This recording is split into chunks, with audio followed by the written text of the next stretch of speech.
honestly, until about 3 or 4 years ago, I really kept thinking there was going to be this moment where the arms of medicine open up and grasp us and hug us and say, "Oh my God, you were so right." Chiropractors and other practitioners that can't draw from bone, that are drawing from adipose fat tissue and saying, this is a stem cell, here it is. I have no problem with anything.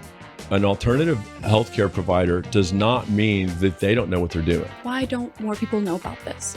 Why is this information so hard to access? Welcome to the Zero Downside Podcast with Dr. Wade McKenna, sponsored by MoabTexas.com.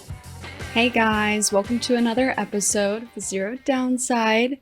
Today, our topic is really about our why and why we decide to continue doing this podcast. And we're going to go into a discussion about our marketing efforts, our social media presence, how that's evolved and affected our business overall, and, just why we keep going, even though sometimes it doesn't feel like everything we do is making a giant difference, or, the analytics aren't telling us that we're doing amazing, even though we're putting in all of this time and effort. And I think we just want to have that conversation that we are experts in this field, or I'm not an expert in the scientific field, but I work with some amazing and incredible people who we're all just trying to make a difference and a change and fight the fight of, Western medicine, alternative medicines, everything that, you get pushed every day to believe, to just accept as your considered care. So I think patient advocacy. Right? Yeah, patient advocacy. We are the that's free agent here. Right. Well, and honestly, Hannah's the one that's had to try to manage the storm, because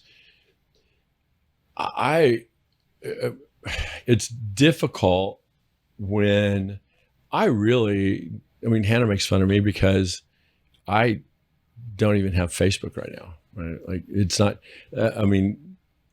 Hannah had to kind of sign up for this battle. The whole way we met is me reaching out. She has a marketing company at the time. And I was, hey, what can you do for us? We didn't even really have a website. No, there was not a good website. There wasn't anything that clearly defined any of the important things that you do. It was very much spa related, and it covered the basics. Or just the orthopedic side. Or just the orthopedic side. But I, got really passionate about helping you and everybody in the team, just because I saw so much potential, and the potential wasn't being highlighted. And I was just like, why don't more people know about this? Why is this information so hard to access? Why don't you have the credits that you have rightfully earned and deserve with all of your hard work and, time that you've dedicated throughout a lot of your life to this whole scope of medicine? And you pointed out pretty quick to me. You're like, okay, so this guy, and this guy have a bigger presence on what you taught them than you do. And you've been doing it for 10 years. They've been doing it for 6 months. I was like, oh, ouch, ow, wow. Well, but at the time, and for me, really, why is that important? Right. Honestly, we're busy. Mm-hmm. It's not like we show up and there's nothing to do. Mm-hmm. And especially at the time when I was still doing a lot of general orthopedics, the appointment, when you're booked out 6 weeks, what you don't feel like you need to do? Market, right? I don't, website, marketing, but the commerce stuff that Mike does, the e-commerce, like I didn't matter. Like, there's a code, we do this, and here's the stuff outside of that I've worked really, really hard on, and that's 20 years of a passion project.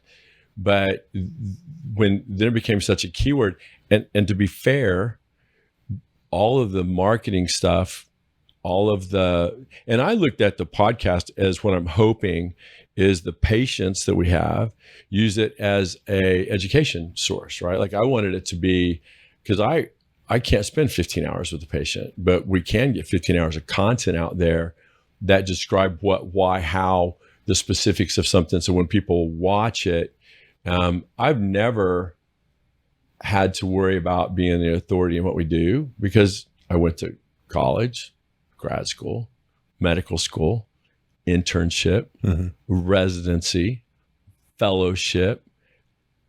Oh, and I have 26 years of private practice surgery experience. So but I don't ever feel challenged as far as whether I'm the authority on what we do or what we're saying ever. But I was fighting really hard because I really thought, especially before you 2-3 years now. 2.5, 3, yeah. really with you 20. 20, but for sure 5 or 6 as far as trying to make a dent in the narrative, right? Yeah. But for me, honestly, until about 3 or 4 years ago, I really kept thinking there was going to be this moment where the arms of medicine open up and grasp us and hug us and say, "Oh my God, you were so right. The infection risk in what you do is nothing. You have the lowest infection rate in the Baylor healthcare system.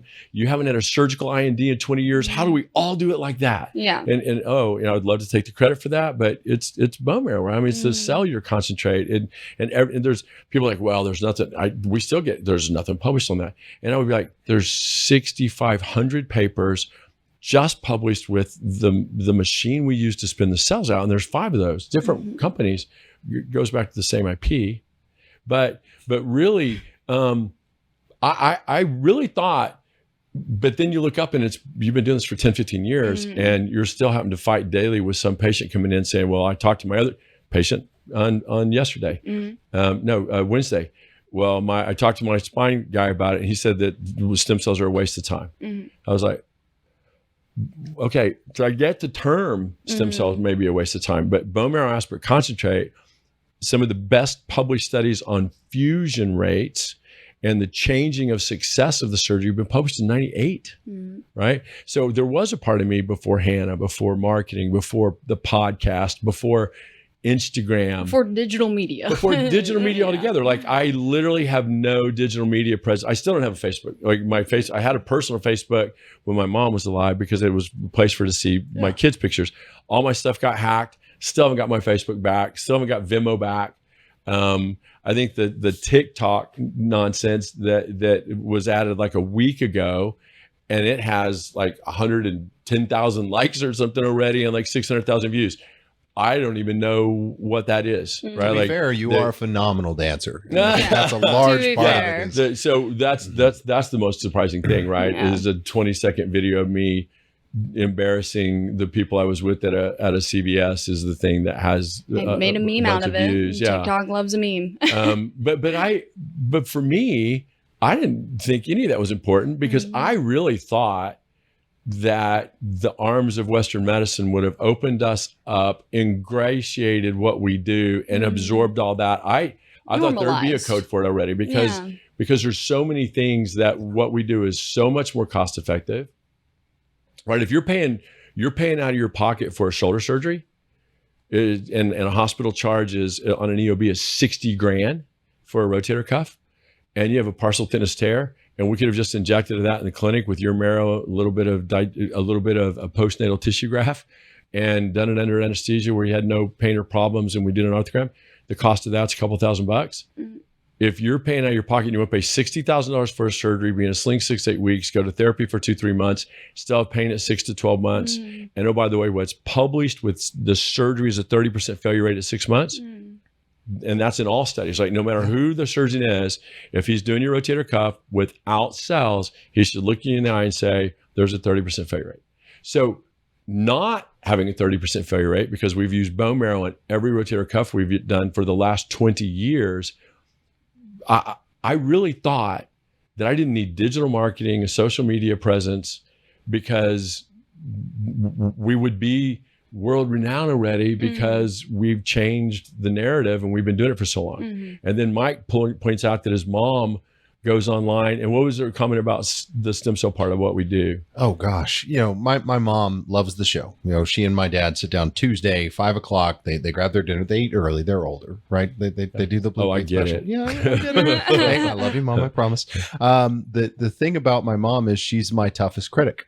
She'll tell me I slouch too much on the episode or this or that. But the comment she made is, look, we wanted to learn more about stem cells and bone marrow. And all we could find online is, there's 20-year-old videos out there of chiropractors and other practitioners that can't draw from bone, that are drawing from adipose fat tissue and saying, this is a stem cell.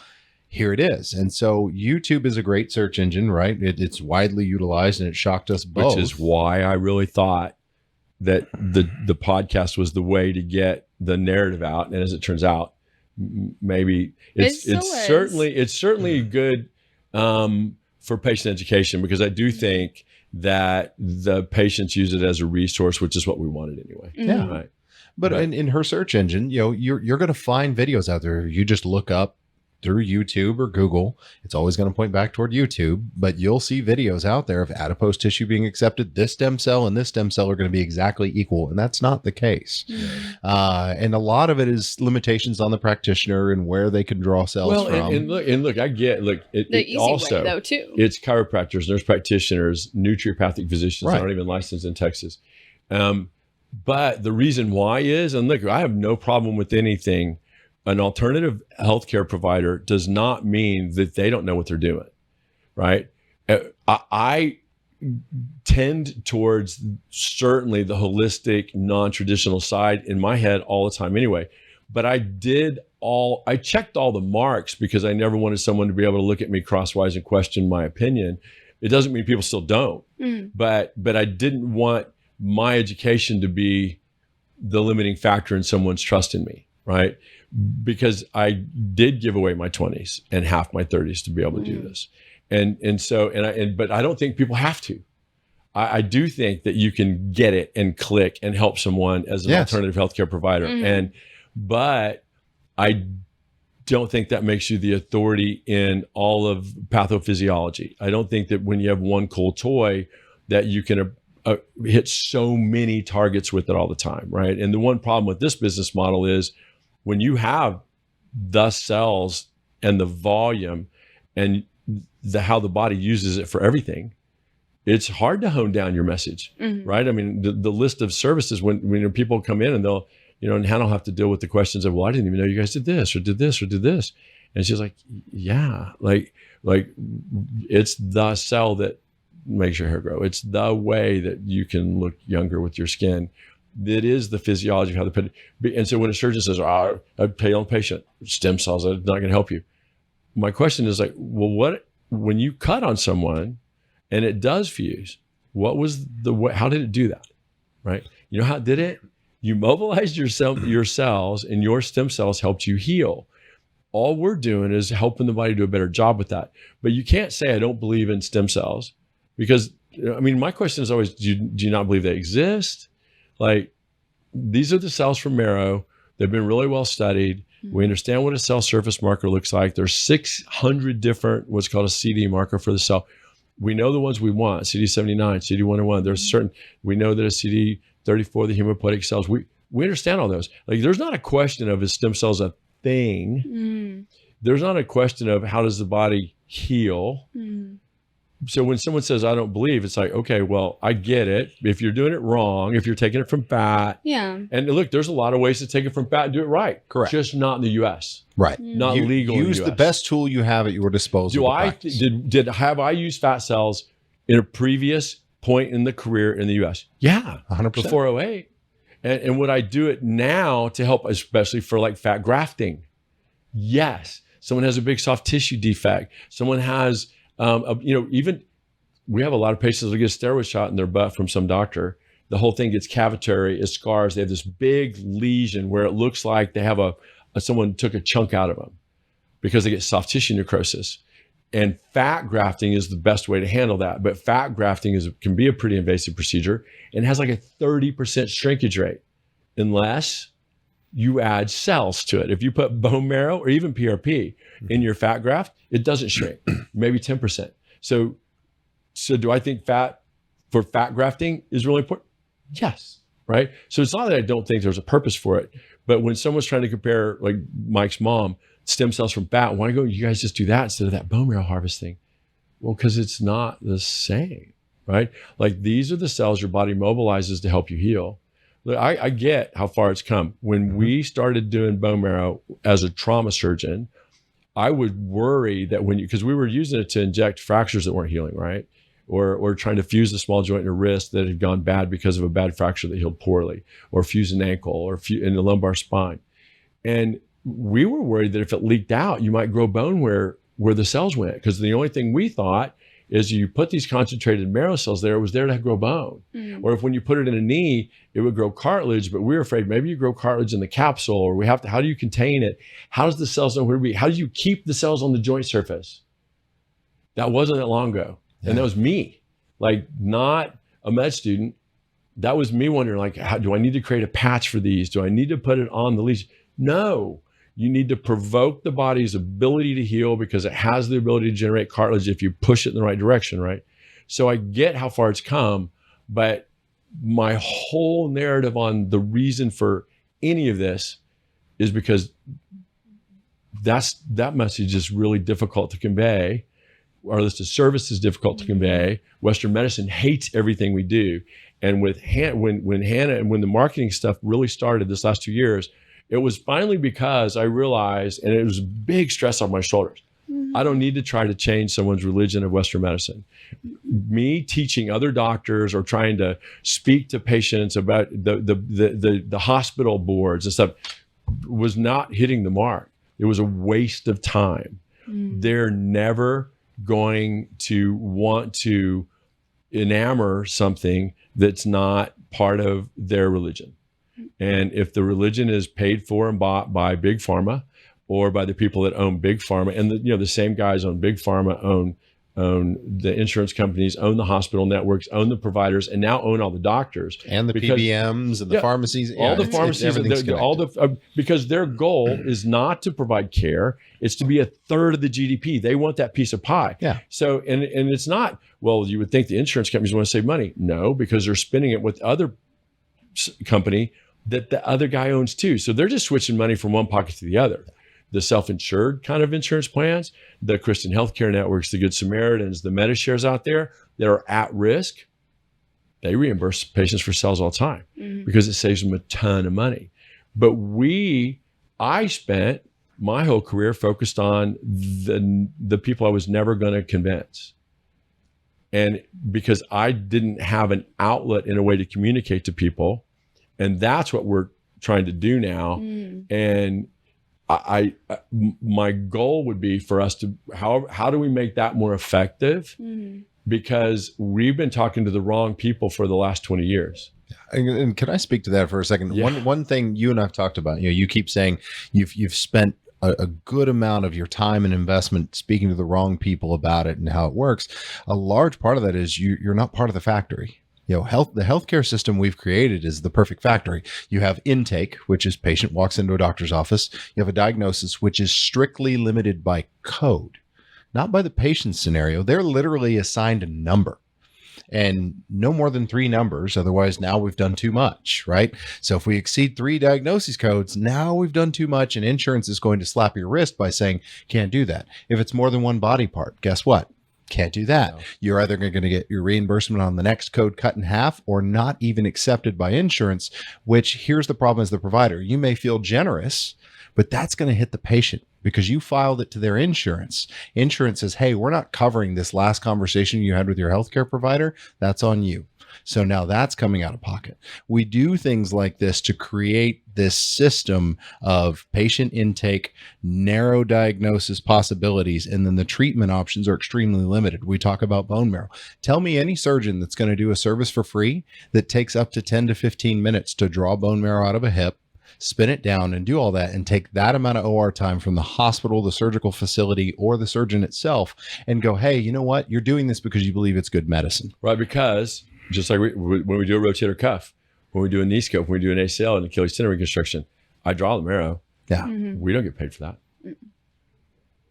I don't get reimbursed for that part of the procedure. Right. The hospital doesn't get reimbursed for that kit very often. I'm getting nervous over here where you're going. Well, because here's the thing. Now, here's the other part of that. The hospital gets that kit for less than I do, and I helped invent it, right? So it's that Harvest catheter, that kit put together, that was mine. And I can't buy it for what Baylor can get it for now because that company's been bought and sold a few times. So the hospital has to eat the price of that sometimes, right?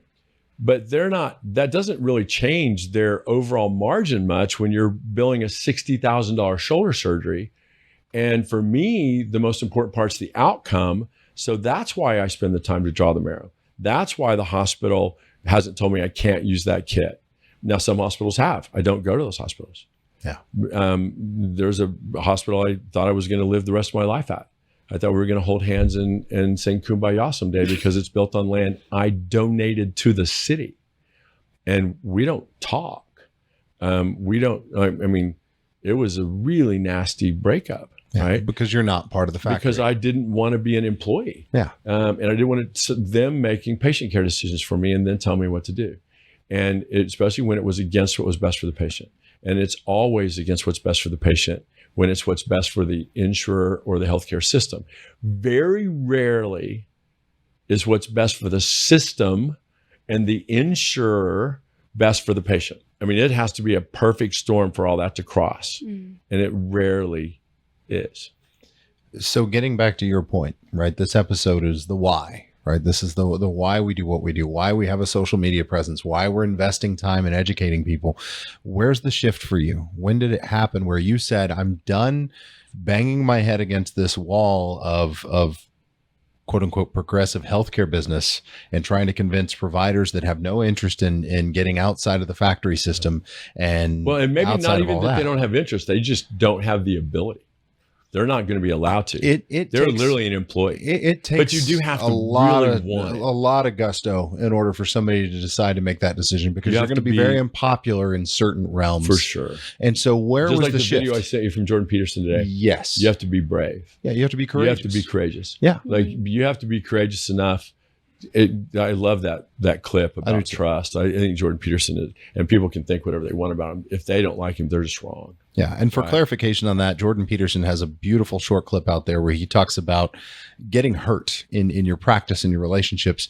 And at some point you go from being naive to being courageous whenever you take the chance again. And I think for you, that's my question, is when did the courage kick in? When did you say, you know what, I'm done trying to convince people that are closed off to this option or this possibility? When was that?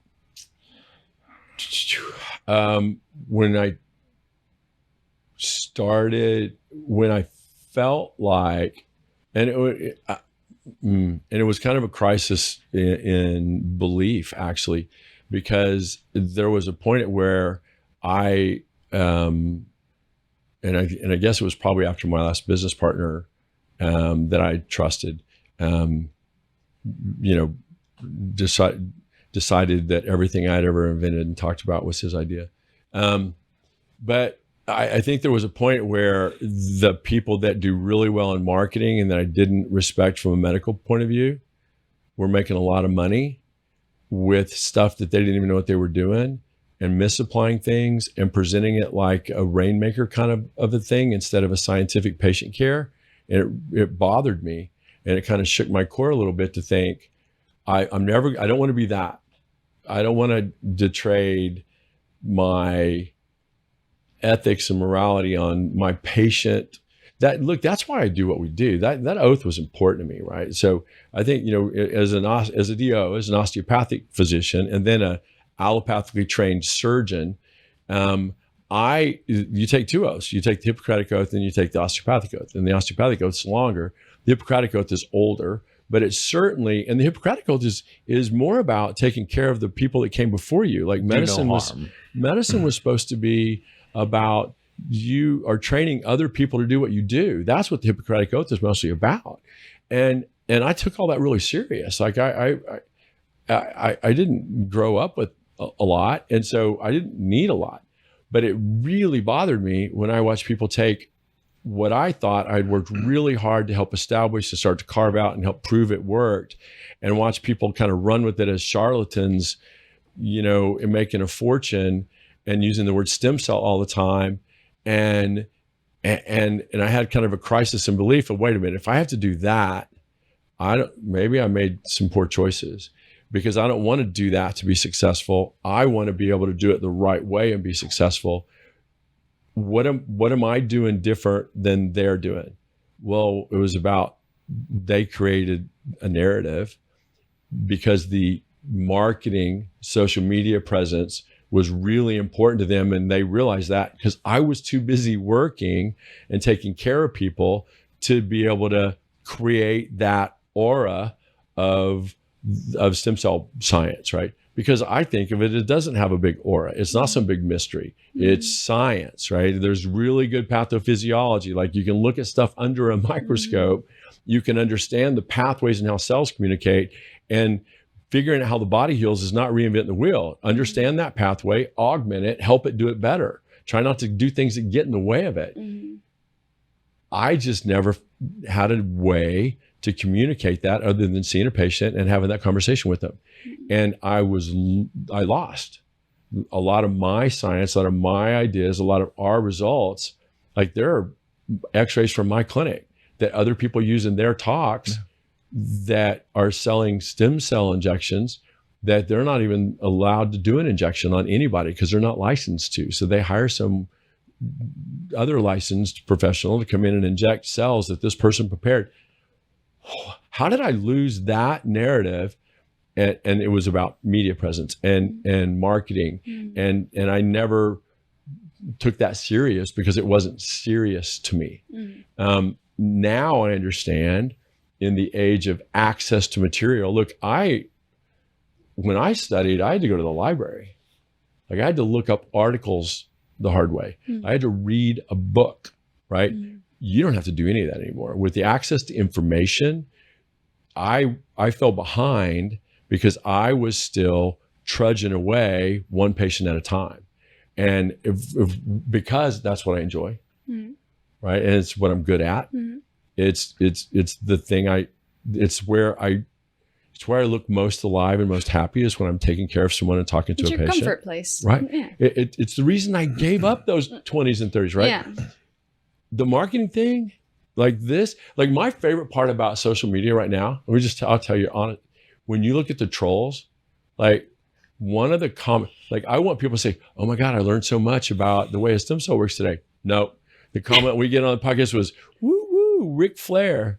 Because when I had the hair, I desperately needed a haircut. My hair is all wavy, and someone talking about Ric Flair, and I'm like, wow. And then someone make it, oh, you need to shave your neck, and I'm like, a neck beard. Yeah, neck beard. And I was like, okay. So now you're being introduced to the trolls, right? Of the Yeah. internet. So, and honestly, it was funny. Like, I mean, honestly, it's the most entertaining part to me is out of all the stuff on the episode, what you brought up was my hair. Okay, cool, but man, what about what we were talking about? Yeah. Right? And so that's the reason I never took media presence, marketing. But that is like the hard part, I would say, because we're trying to reach the community of Terrys. Like our 2 episodes ago, Miss Terry Hamrick, how she said she spent hours researching and you have to spend hours because I'm not page one to get to the like valid information. And she literally went to a conference in another country to meet me. Yeah. Just to get more information because there wasn't that much access to it on the internet. And I feel like we're still like having that battle because it is such a small niche that, just like you said, your mom's still searching, stem cells and how to get it and fat tissue. Like people are still in the basic level of understanding of it. And so including most physicians, including most, which is really physicians. sad. So to your point, I think the shift it was Hannah. Is Hannah. Right? It was Hannah. It was the exposure to digital. It was. I totally understand now, like the internal frustration, like you were fighting of, I've been working really hard. I've seen how now stem cell words just get twisted around and now it's this cheesy market and I don't want to be associated with that. Right. It's like, we have to market, do this, and I want to do a TikTok. And I'm like, I don't want to be that guy. I don't want, right? Like I want to be given I want patients on the schedule. I want people to be passionate about seeking out the how medicine really works, because I think that's how we've really just progressed in like our whole entire relationship of everyone's marketing initially is, okay, how are you going to convert that to patients though? Like how's that going to convert to dollars? And like that was our main goal, but now it's progressed to a point of no, like we're just really passionate about getting a new narrative out there and changing just the standards for everyone. And so now it's more of how do we get our podcast, how do we get our message out to the most people possible? For someone that's an independent doctor to say, I'm going to close the traditional part of my practice and focus all of my effort and time on this. Keeping the doors open, I don't want to be my job. I was still going to have to be explaining that stem cell is legal because it's part of you and I can use you to help you heal. I would have quit. Tells the story. You're listening to a patient's story. You're combining your own experience and expertise in your story to it. Is the best validity ever. Is that maybe the reason for the podcast, maybe the reason for struggling with the media content stuff, maybe it really is just about